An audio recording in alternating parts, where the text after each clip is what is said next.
മുഖ്യമന്ത്രിയാകാൻ താനാണ് യോഗ്യനെന്ന ശശി തരൂരിന്റെ സർവേ അവകാശവാദത്തിനെതിരെ രൂക്ഷ വിമർശനമാണ് കോൺഗ്രസ് നേതൃത്വം ഉയർത്തുന്നത്.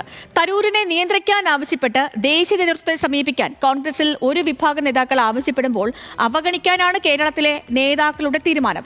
സർവേയെക്കുറിച്ച് ദേശീയ നേതൃത്വം പറയട്ടെ എന്ന് VD സതീശൻ നിലപാടെടുത്തു. തരൂരിനെതിരെ രൂക്ഷ വിമർശനവുമായി K മുരളീധരനും രമേശ് ചെന്നിത്തലയും ഇന്ന് രംഗത്ത് വന്നു. തരൂർ BJP-യിലേക്കുള്ള യാത്രയിലാണെന്ന് ബോധ്യപ്പെട്ടുവെന്ന് ബിനോയ് വിശ്വവും വിമർശിച്ചു.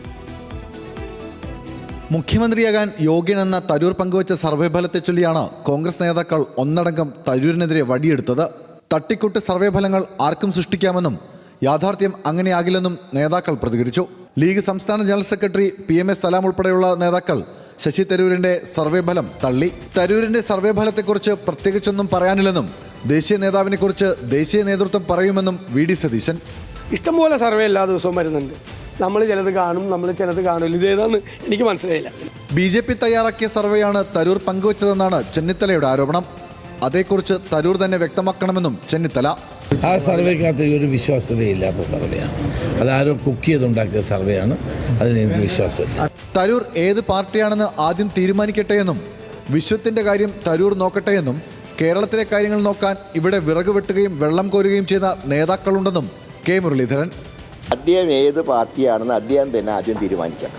അതിനുശേഷം മറ്റ് കാര്യങ്ങളെക്കുറിച്ച് ആലോചിച്ചാൽ മതിയല്ലോ. ഞാൻ UDF-ന് ഭൂരിപക്ഷം കിട്ടിയാൽ UDF-ൻ്റെ നോമിനി മുഖ്യമന്ത്രിയാവും.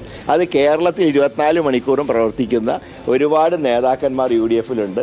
കോൺഗ്രസിന് വേണ്ടി വിറക് വെട്ടുന്നവരും വെള്ളം കോരികളുമായിട്ടുള്ള ഒരുപാട് നേതാക്കന്മാരുണ്ട്. അതിലൊരാൾ മുഖ്യമന്ത്രിയാവും.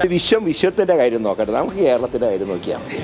പ്രധാനമന്ത്രിയാകാൻ സർവേ നടത്തിയാലും തരൂരിന്റെ പേര് വരുമെന്നായിരുന്നു MM ഹസന്റെ പരിഹാസം. AICC-യുടെ സർവേയിലാണ് സ്ഥാനാർത്ഥികളെ തീരുമാനിക്കുന്നതെന്നും ഹസൻ കൂട്ടിച്ചേർത്തു. നല്ലത്, അദ്ദേഹത്തിന് ഇത്രയും ആളുകൾ മുഖ്യമന്ത്രിയാവണം എന്ന് സർവേയിൽ വന്നു. പക്ഷെ നാളെ ഇപ്പോൾ പ്രധാനമന്ത്രിയാകാൻ ആരാണ് ഏറ്റവും കൂടുതൽ അർഹൻ എന്നൊരു സർവേ നടത്തിയാൽ തീർച്ചയായിട്ടും അദ്ദേഹത്തിൻ്റെ പേരും വരും. പലരും സർവേ നടത്തുമെന്നും ചിലർ നടത്താൻ വേണ്ടി നടത്തുമെന്നും അടൂർ പ്രകാശിന്റെ വിമർശനം. സർവേ പല ആളുകൾ നടത്തുന്നുണ്ട്, പല തരത്തിലുമുണ്ട്. അത് ചില ആളുകൾ മനഃപൂർവ്വമായി സർവേ നടത്താൻ വേണ്ടി ശ്രമം നടത്തുന്നുണ്ട്. അപ്പോൾ അത്തരം ശ്രമം നടത്തിക്കൊണ്ട് എന്തെങ്കിലുമൊക്കെ ഒരു കാര്യങ്ങൾ പുറത്ത് കൊടുക്കാൻ വേണ്ടി, പുറത്ത് പറയാൻ വേണ്ടിയുള്ള ഒരു ശ്രമമാണ് നടക്കുന്നത്. സർവേ ഫലം പങ്കുവച്ച തരൂരിന്റെ നടപടിയോട് മുന്നണിക്കുള്ളിൽ ഭിന്നസ്വരം പാടില്ലെന്നാണ് ലീഗ് നിലപാടെന്ന് PMS സലാം. സർവേകൾ ധാരാളം വരും, പല രൂപത്തിലും രൂപത്തിലും ഒക്കെ വരും. അതിലൊന്നും ഞങ്ങൾക്ക് താല്പര്യമില്ല. ഞങ്ങളെ സംബന്ധിച്ചിടത്തോളം മുസ്ലിം ലീഗ് UDF-ലെ പ്രധാന ഘടകകക്ഷികളിലൊന്നാണ്. ആ UDF എടുക്കുന്ന കൂട്ടായ തീരുമാനത്തിൻ്റെ കൂടെയാണ് മുസ്ലിം ലീഗ് ഉണ്ടാവുക.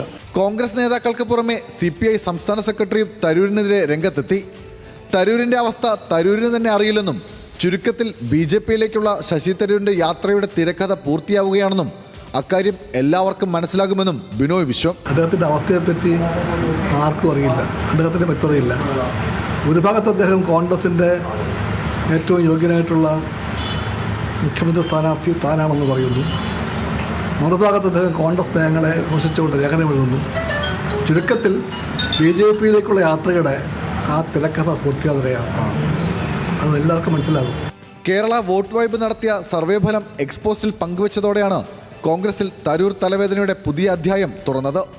2026-ൽ കേരളത്തിലെ മുഖ്യമന്ത്രിയാകാൻ യോഗ്യരായ നേതാക്കളിൽ മുന്നിൽ തരൂരെന്നായിരുന്നു സർവേ ഫലം.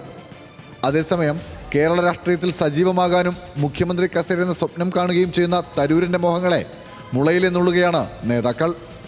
വിവിധ ബ്യൂറോകൾക്കൊപ്പം ന്യൂസ് ഡെസ്ക്, ന്യൂസ് മലയാളം.